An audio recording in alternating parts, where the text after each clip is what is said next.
Hi there, welcome to episode 113 of the Daily Shed.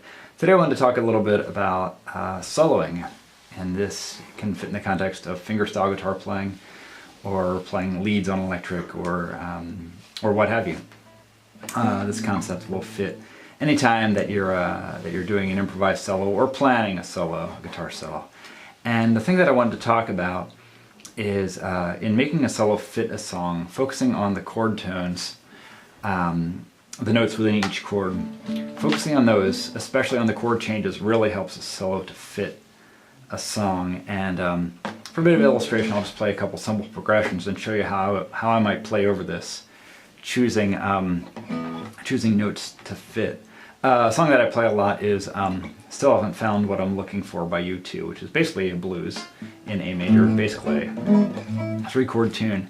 As I'm soloing over it, especially on the changes, I'll choose songs that are within the chord I'm moving to. It really helps it fit in. So, starting on A, just kind of like some tones in A major. Here's the root. Then it goes to D. And if I hit that root right on the 1, that it really hits. Then moving back to A, hit the 3rd. It really fits. So again, going over A major,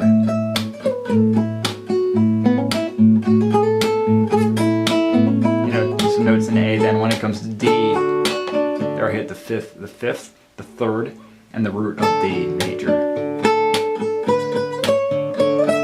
Then hit the 3rd of the A major chord like that. It really fits it in. When it comes to E,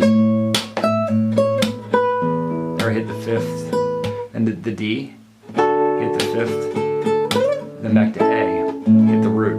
As opposed to if you're changing chords and you're hitting other notes, it can certainly work. People do it all the time, but it makes it a bit less powerful, and you have to have a stronger melody, basically, to carry it through. Like if I'm on A and I'm messing around in A, just doing melodies, When it comes to D, I'm still just doing the melody.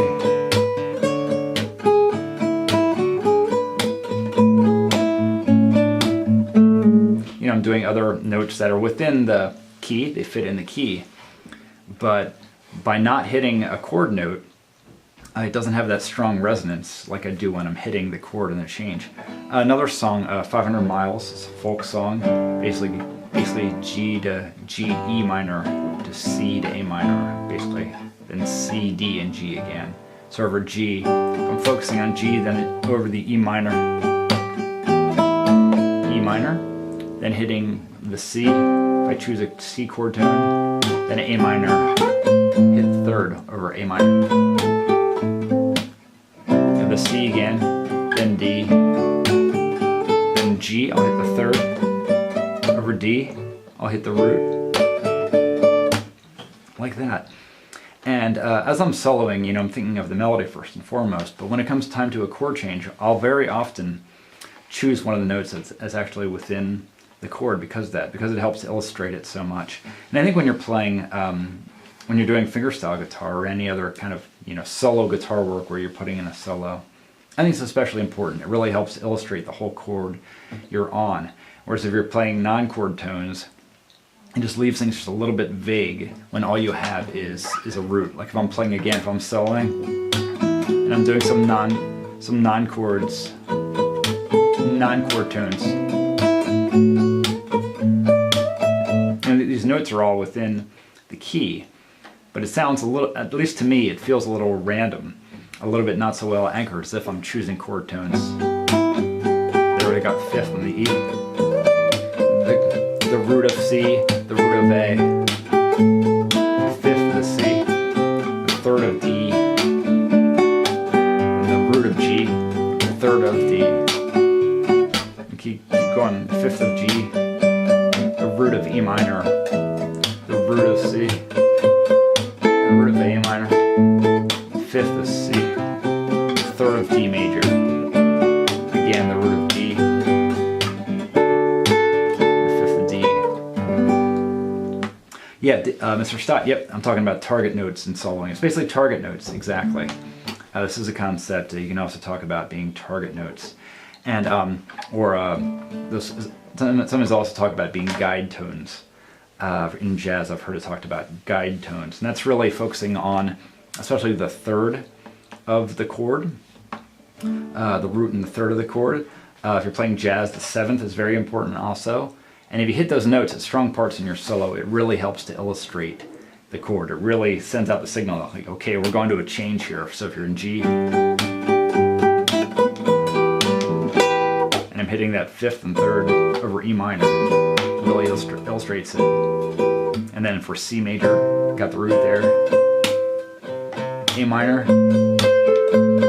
still have that third over C. Got the E as a third, D is the third, G the third,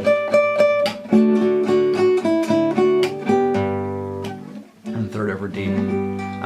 Yeah, and it's something, just something else to keep in mind. Your priority always has to be the melody and finding a good melody, a strong melody to carry through. But having these guide tones or target notes, or I just think of it as being chord notes, having those in mind really helps it make more sense. It's also a nice place to start. If you're not making a strong melodic statement, or maybe you're new to this kind of soloing, just focusing on the chord tones is a pretty great way to kind of help construct a solo. Again, starting with Still Haven't Found What I'm Looking For. Again, it's basically a blues in A. If you just focus on the chord notes, you got plenty to work with. A in the third, the fifth, the root. Then going to D, you've got the root, the fifth, third. Then back to the root of A, the third, the fifth, third, A, root, fifth, root, third. Root of D, fifth, root of A, third, fifth, third of A, of B, fifth or third and root of B, root and third of D, root of A. Just focusing on those chord notes, even just playing them exclusively, still have a lot to work with. So this is a huge topic. I'll be doing a lot more videos about soloing. But this is kind of a good way to get started, and something that's kind of useful as you're constructing melodies. So I hope that's useful to you. As always, thanks so much for watching. Let me know any questions you might have.